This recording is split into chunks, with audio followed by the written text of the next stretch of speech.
What's up, guys? It's Rey-Jay back with another video. And in this one, I want to talk about what's happening with SPY, Tesla, Nvda, the QQQ, and a couple of other tickers. And break down why tomorrow is going to be a very important day as we have big things coming out over the news that could affect the way the market ends up moving, not to mention new developments on the charts. But just note that I am not a financial planner. Make sure you take nothing I say as financial advice. And also, if you guys can, please check out my Webull link. If you deposit any amount of money, you're guaranteed 12 free stocks. If you deposit $500, you're guaranteed 20 in total. And deposit $25,000 more, and you're guaranteed 75. The offer ends very soon, in just about 2 weeks from now. Anyways, now let's talk about the market. So, looking at the market, we saw a little bit of fear that was kind of like incited by a lot of the tensions in the Middle East, especially as we might have some new developments overnight. So, we're looking at some very, very key support levels. So, the question is, what's going to affect us? We did see the S&P 500 drop quite a bit. We're seeing SPY down as well. We're down about 0.78% for the day, and we're approaching our 20 EMA. But this depends a lot on the data that comes out for tomorrow. So let's talk about that first before I break down more details. So for tomorrow, please remember it's going to be Wednesday, October 16th, 2024. We have a couple of minor pieces of data such as export and import prices at 8:30 a.m. Eastern Standard Time. Then we have the 17-week bill auctions at 11:30 a.m. that's coming out. Once again, everything's very minor, so it's nothing to worry about, nothing to panic about thus far. But this is not the main catalyst that's affecting the markets. The main one's going to be something very different. And that's this news right over here. So there's been a lot of talk about how Israel is going to strike back against Iran. The first thing I want to say is that this situation goes back years, right? I'm not saying it started from anyone or anywhere. That's not what my job is. I just want to say that with this very, very intense situation involving Iran and Israel, Israel has announced that they're most likely not going to be striking nuclear sites or oil facilities, which is not bad, but they may go after some military targets. So that's some big news. Now, Iran came out and they said that they're not going to strike back unless Israel strikes back at them. So basically, what's happening is, we had those attacks that happened, a couple of weeks ago against Israel. That happened, and now Israel's trying to retaliate against those particular attacks. And now Iran is saying that they'll do the same thing back if that happens. So it's just a back and forth brawl between each of these sides. Now, we all know that innocent lives paid the biggest price, so it's very, very terrible to hear pieces of news like this.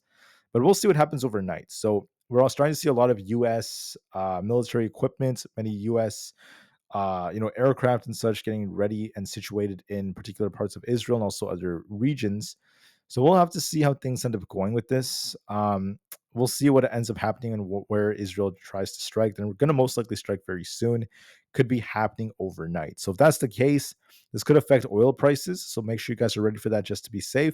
And it's going to be, once again, affecting the markets to some extent. So once again, this will affect, a lot of different things like crude, and that could affect the markets. Right now, there's a little bit of fear that's building. That's why the market's dipping a little bit. If we lose this key support here, we're going to continue to fall on SPY and many of these other tickers. Now, for earnings, just note that there's not really much coming out for tomorrow. We just have like Morgan Stanley in the morning, US Bank Corp as well, and then a couple of others like ASML. And besides that, there's not really much coming out for Wednesday. So then when Thursday comes, we have TSMC, not to mention a few more, such as like Netflix and WD-40. Netflix is going to be a big one for tomorrow, so get ready for that. Besides that, I'm not seeing much else that's coming out. There was a big piece of news for Teslas. They're getting the green light from German authorities to expand their plants and their capacities, which would help them produce over 1 million cars per year, at least over time. That's once again very, very great news. I think it's very awesome to see this, and once again, very bullish for Tesla's long term. So, anyways, as far as Apple goes, I want to mention that Apple also had some big news about how there was an upgrade to their potential targets for the iPhone 16 sales, and the revenue went up as well. At least it's projected to do that for Q3. So not bad whatsoever. So good news came out, also some not so good news, but there is a lot of uncertainty involving the Middle East. So we'll have to see how things go. With that being said, let's talk about what's happening with these charts. So SPY pumped very nicely to the 585 area. Very, very awesome to see. Very, very bullish. However, once we hit that resistance and we got this negative news, we did see a little bit of a pullback back down to our 20 EMA. That kind of indicates that our support is currently at 579. That's the main support, our 20 EMA. If this fails and we get some bad news tomorrow, if there's some kind of attack that happens overnight and the market's still fearful and we end up losing 579 tomorrow, we hold below that for at least a couple of hours, I see a risk of us coming all the way down to where this imbalance happens to be, which would take us all the way down to about 575 a share. Now, if we hold this support, we try to rebound, we're basically looking at this resistance right here around 582.25. If we break that, we could attempt to go back to the upper imbalance close to all-time highs. Right now, the chart's showing some weakness. It looks like it might try to rebound in the morning and maybe continue to dip. I think the odds do favor that depending on how it reacts to 579. So if we lose that, and that's looking a little bit more favorable since we struggle to hold that, we might see a little bit more of a dip closer to 575 before this tries to bounce. But once again, guys, there is a risk of a little bit more downside, especially after everything that's going on the news. For stocks like Nvda, however, Nvda also dipped quite a bit, but we have this very important range. Break 133.3 our 20 EMA, and we go back up towards 136. If we lose 129 as our support, this could easily dip down to previous support becoming, or previous resistance becoming support around the 126 area. So what do I think is going to happen? Right now, we look a little bit weak on Nvidia. I think we could be dipping to about 129 tomorrow morning. If that fails us, we're going to be dipping lower. But the technicals do favor downside a little bit more, looking at how we developed for today, especially as we lost structure right over here. For Bitcoin, Bitcoin's trying to push up to resistance around the 67,000 area. If we broke that, we're looking for basically 68,000 plus. If this rejects, we're looking for a dip back down towards 66,000 flat. This looks to me like it might be dipping to 66,000 to get a retest. We'll see if it bounces or not. So look for a small dip on Bitcoin by tomorrow morning, and we'll see if it bounces from there. The reason why it's dipping is because it's at some tough resistance, but it's outperforming the market due to bullish news. So Bitcoin is in a league of its own for the time being. For SPX, we had this tough resistance around this 58,075 area. We have the support to watch for at 5780 and then 5715. This looks like it might dip a little bit more. This could be targeting basically the 5780 area. And I'm sorry, this isn't ES, this is SPX. The SPX could be targeting the 20 EMA. So it's at risk of dipping a little bit more, closer to 5800 flat, maybe a little bit below that before it tries to bounce. ES is barely at this key level around this 58.50 area. If 58.50 fails us, we're looking for a dip back down to 58.30. If we bounce off this, we're looking for 58.69 as our next target. This might dip a little bit lower to 58.50, and if that fails us, we're looking for a bigger drop. So watch and see if that ends up being the case. But there is risk of downside on ES, so give this the time it needs. That's going to be very pivotal for the way things develop. For Tesla, Tesla's on a bit of a downtrend, at least in terms of its trend, because ever since we got their deliveries, it's been on this downtrend. Then it continued to downtrend after we got this the new report that came out from the RoboTaxi event. So what do I see for the future of this? Well, it's very simple. If Tesla fails at 215, we're going to be looking for a dip all the way down to the 212 area to fill that gap. If we rebound here, we're looking for a nice rebound for that 225 target. That's the bullish case. 225 is bullish, and then 215 is more bearish. Looking at the 4-hour, it does look like we're consolidating. We might try to rebound in the morning again, just like how we did today. We might be looking for a retest of 225, maybe a little bit higher. But then there is a risk of Tesla dipping back down, especially if the market starts dipping lower. We could kind of pop to 225 and then come back down and continue to range trade. I think that's the most likely case for Tesla for the time being, so please keep that in mind. For NQ, we're dipping a little bit right over here. If we reclaim 20,350, we could attempt to get back up to 20,500. If not, we're at risk of looking at 20,200 and 20,000 flat as our support. In my opinion, we're looking a little bit more bearish. There is a risk of this dipping close to about 20,200 or below, so it might dip a little bit more before this attempts to rebound. But if we manage to get back above 20,350, we could try to get that bounce. I'm not favoring that yet. I think the odds are favoring this dipping a little bit more before we get ready for a bounce attempt. On the QQQ, we look a little bit more bearish. We are once again struggling to hold above 488. Watch 488 as our main support. If that fails us, this will easily start dipping all the way down towards this previous support around this 486 area. We have resistance at 492, so we're kind of stuck in the middle so far. Break 492, we turn back up, and then lose 488 and we turn more bearish. We're just stuck in the middle, so give this the time it needs. For others out there, such as Aapl pushed very, very nicely all the way up towards this 238 area. It also rejected right over here and is starting to dip a little bit, so watch and see the next support. We have a 233 as our main support. If that fails, we're looking for 230 as our target, so give this the time it needs. If we lose 230, we're looking for a dip back down. So my gut does tell me we might dip a little bit, so watch and see if that ends up being the case. With that being said, guys, that's it for the main five I typically talk about. I'm now just going to go over the rest of these. I also apologize if you guys hear some construction work in the background. It's a little bit noisy out there, so it might get in the way of this video. So I do apologize once again for that. For excuse me, for Palantir is dipping a little bit, losing its 20 EMA. To turn back up, you want to see this thing basically reclaim 42.6. If this fails, we're going to be looking for a dip back down towards 41.7. My gut tells me that Palantir is at risk of coming all the way down to the 41s.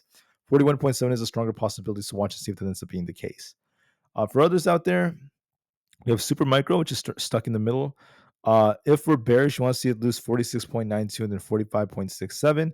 If this holds, we could attempt to rebound for that 49 target. We're completely range bound, so give this the time it needs. And I think that there's a chance this is going to try to rebound a little bit for that 49 area before it tries to reject again.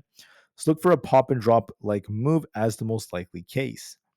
For Rivian, we're on a bit of a downtrend right here. If we can't reclaim 10.69, red risk of coming all the way down towards support down here at 10.93. So this might be dipping back down to 10.93, rejecting off its 20 EMA. So keep that in mind. For SoFi, we're doing a good job at holding up so far. We have this resistance to watch for at 10.5. Our support to watch for is at 10 flats. If that fails, it's going to be dipping lower. To me, it looks like it's going to be retesting 10. If that fails, we're coming all the way down towards 9.5. So I think 10 to 9.5 are going to most likely be tested. For the IWM, we got this nice little pop back up towards about the 225 area, only to reject. We need to reclaim 224. Otherwise, we're at risk of coming all the way down to about the 222 area. My gut tells me tomorrow we're going to pop a bit and start dipping to 222, and we'll see how it reacts to that.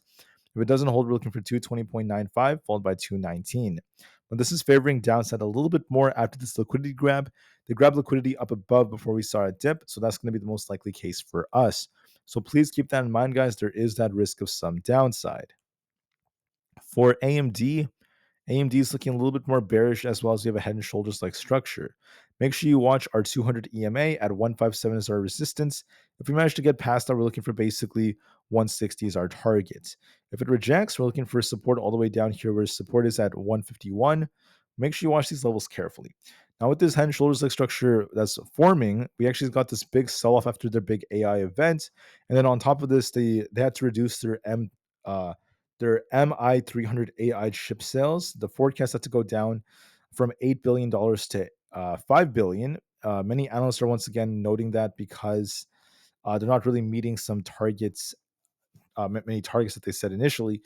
So that's the reason why AMD is kind of like selling off. So there's a risk of this selling off a little bit more, especially as we approach this gap down here. So I think there's a risk of more downside for this. If we don't hold above 157, we're looking for 155 and 151. So be very mindful of that. ARM is rejecting as well. We have 151 as resistance and 147 as our supports. I see a risk of this dipping closer to about 140. We got a big sell-off so far, so be very mindful of that. Selling off after we got some not so good news, so that's the reason why. As far as Coinbase goes, we're consolidating. We hit this 200 resistance. It's very tough. Our main support to watch for is going to be right here around 192. If 192 fails us, we're at risk of coming all the way down to about 188, followed by 184. Look for some consolidation and possibly a dip back down to about the 190 area, so be very mindful of that. As far as Amazon goes, Amazon's also in a very, very interesting place. So it's trying to rebound and outperform the market, but the problem is, are we going to break the high at 190? Are we going to make a lower high? If we pop and make a lower high, we're at risk of dipping all the way back down towards like 185. So watch and see if that ends up being the case. We also happen to have let me just double check this. An interesting structure right over here is we're just kind of like range bound. So as far as Amazon goes, the 4 hour is showing a little bit more weakness, and it is suggesting that we could be dipping to about 186 tomorrow. Looking at the PPO that's starting to cross over, I think 186 could be coming, and then there is that risk of us coming lower. And then we'll have to see how things go from there. But I'm going to be very patient nonetheless. Going back to the daily chart, we do look a little bit decent right here. It might attempt to go a little higher before it starts dipping back down. So it all depends if we make a lower high. We could hit 188 and start dipping down to 186 is the most likely case. As far as Meta goes, we're looking a little bit weaker right here. The daily is showing a little bit of contraction, It has kind of like a double top, which could lead to about 573 as a potential target. But that depends if we end up losing 580.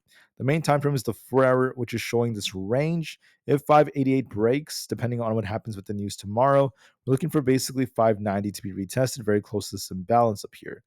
If we lose 582, we're looking for a dip back down, all the way down to about the 578 area. My gut tells me this might pop a bit to start dipping back down to about 582 before it starts dipping lower. So watch and see if that ends up being the case. For Microsoft, we're kind of like range bound right here. If we manage to hold above 419, we're looking for basically 422. If this rejection, we're going to be looking for a dip back down towards 415. So watch to see what the case ends up being as we're range bound. For Google, we have a double top leg structure. If we manage to hold above 168, we're looking for a push for 170. If we end up losing that, if we don't hold above 168 tomorrow, I think we're going to be dipping back down to 165. So keep those levels in mind, guys. The market's showing a little bit of weakness, so please be very, very careful.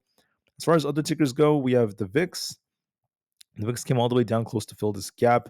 Will the VIX reject here to completely fill this gap as we try to rebound, or is this about to see a big bounce back up to 22? Right now, we have a very, very interesting structure. There is that gap to fill above, so this can make a lot of investors suspect there's going to be a bigger sell-off coming later onto the markets, maybe after the election or approaching it. But for the time being, the VIX is showing some strength. If it holds above 19.8 tomorrow, there's a chance it could break out even higher. So that's the main support we're going to be watching for. So just to be very, very frank, that's what I'm looking out for, is to see how things develop. So watch that very, very carefully. For a few more, we have the 10-year treasury yield kind of dipping a bit. If this dips a bit more, we're looking for basically 4.007 to about 3.991. This is kind of moving with the market nowadays. So it's very ironic. Usually it doesn't do this, but this is what it's been doing. So if this looks a little bit more bearish, that's weaker for the markets. And the dollar continues to remain bullish because it's holding above its 20 EMA. So the dollars are already breaking out past 103.08. So there's a good chance that this will continue. And that is more bearish for the markets, at least for the time being. So with that being said, what is my view for the markets? Honestly, I think that the market is looking a little bit more bearish, but we're not officially breaking down because we haven't lost this key support on this wedge, right? We have this wedge that's been developing. When you look at this, right, we're getting tighter and tighter in the wedge, but notice that even though we tried to break through this yesterday, we came back into it. We're going to be watching to see if this wedge holds right over here. So if we do end up dipping and losing this support here, we could be dipping closer to where this wedge happens to be around that 575 to 576 area. And then we'll see if we bounce off that or not. If we end up losing the wedge, the support right over here where this trend line happens to be, this will most likely start dipping. And that's going to turn a lot more bearish for us. So I'll be watching to see if that ends up being the case. But with that being said, I just want to say I really appreciate you guys so much for listening. Please have an absolutely incredible rest of the day.